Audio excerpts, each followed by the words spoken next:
Hey guys, welcome back to Carly's Creations, and today we are working on one of my favorite type of cups, my favorite designs. It's the hydro dip. So you actually do it in a bucket of water, which I know sounds crazy if you haven't done it yet.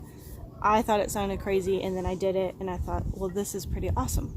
You get a different effect every single time, regardless if you use the same colors or not. So it's super fun, and you get some really cool looks that you couldn't get otherwise. So I'm going to show you how we do it. First, you're going to need a bucket of water. I use the same bucket all the time for my hydro dips, and then I just kind of scrape out any excess paint that I have in here. You want a glove if you don't want paint on your hands. Typically, I don't really care if I have paint on my hands. I just kind of go with the flow. But because I just did my nails the other day, I thought, well, I'll try to salvage them. You know, otherwise, what's the point, right? So you'll also need a paper towel or some kind of clean lint-free cloth that's not going to stick to your cup. You don't want a bunch of lint on there. Okay, I'm going to put that in my pocket for now. And then your spray paint. So for my spray paints, I just use the Rust-Oleum brand. I found that it just works better. You don't want something that's quick drying because then it will lump on your cup. So we're going to use 3 colors today. She wanted it primarily black and green with a little bit of gray. So I'm going to show you how we're going to do that. First, we're going to start with, this is the dark gray. So this is going to be the little bit that we use. I'm going to use a flat black paint and a hunter green. This is actually a gloss. It's okay that it's a gloss versus a flat. You just don't want quick drying. So I just realized that this brand works the best. Don't mind the dog in the background as far as drying.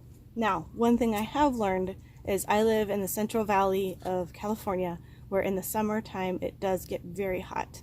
It can get up to 100 degrees or hotter where I am. So there was a couple times that I went to go hydro dip my cup in the heat, not really thinking of it. The heat dried up the paint so fast, I mean within seconds, that when I dipped my cup, pulled it out, I had a bunch of lumps all over. So what I did, and what I suggest you do if you do live in a hot place like myself, is wait, either do it first thing in the morning or do it later at night.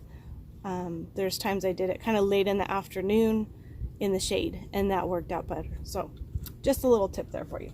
Okay, and then you are going to need obviously your cup. So you do want to spray it a white base. That way you get to see all of the colors that you're going to dip it in. So this is just a white primer base, and I will link all of these colors down in the description below for you. This is, I think it's a 16-ounce hog. I think it's actually a beer mug technically. She's going to use it as a coffee mug, but I think technically it's a beer mug. I do get these ones on the Stainless Steel Depot, so I'll link that down for you below too. Okay, so what we're going to do is you want to make sure that your paints are very well shaken up.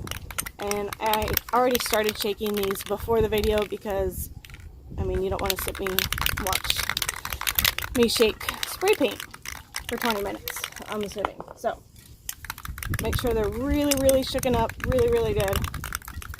Now, to get the look that she's wanting with primarily black and green with a little bit of gray, we're going to alternate colors. So I'm going to start with the black. I'm going to spritz some black on top of the water. I'm going to switch. I'm going to do the same with the green. And then I'm only going to do a couple little squirts of the gray. That way it'll give just a touch of the gray of the color. So this does move pretty fast. So I apologize if I just get busy and stop talking. Okay, so after we spray it, what I'm going to do, and this is where your glove comes in handy, I'm going to stick my hand inside the cup.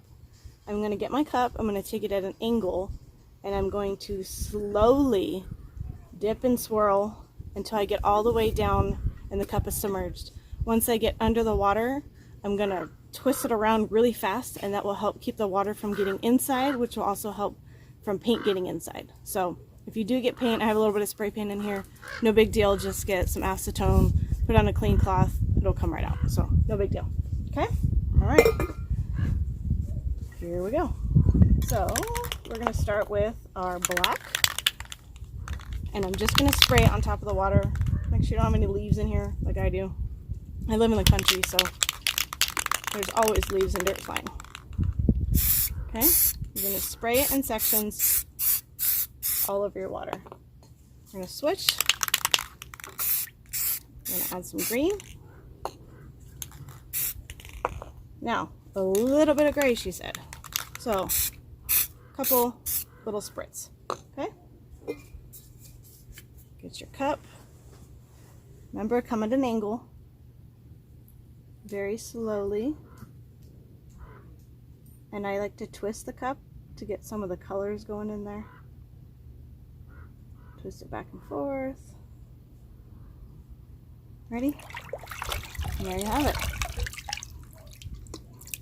Okay. So from here, I just want to shake off some of that water, and then this is where your paper towel is going to come in handy. So I'm going to get my paper towel and very lightly just dab off that excess water. Don't wipe it. You're going to wipe your paint off if you do that. Literally just lightly dab, and you're just wanting to get that excess water off.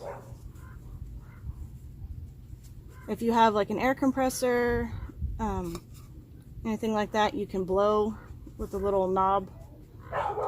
I do somewhere in our garage, but to me, this is just a lot easier. Okay, there we go. So what I'm going to do now that I got all that excess water off, pretty cool, huh? I'm telling you, you get some really cool looks. What looks really cool is when you add some metallic colors in there, and then it really looks cool. So what we're going to do is I'm going to turn this upside down. I'm going to let this sit completely overnight. It is later in the afternoon here, so I'm going to let this dry usually at least 24 hours before I do anything else. Once that 24-hour period is up, I'm going to get my Rust-Oleum 2-time Ultra Clear, and I'm going to spray a good coat all over my cup. Let that dry again for another 30 minutes to an hour, and then epoxy as normal. So I hope this video was helpful to you and that you enjoyed it. It's really fun to try. You can even, once it's dry, get some Mod Podge if they're wanting some glitter, and you know, kind of outline it and put glitter, and you get little pieces of glitter. It's really cool. So if you have any questions, let me know below. If you haven't seen already, I just started a group on Facebook. I'd love to help you join. I will make sure to link all of that down in the description below. And always, thank you so much for watching. Make sure you subscribe for more. And if there's any videos that you want to see that I haven't done yet, please let me know. We'll see you next time.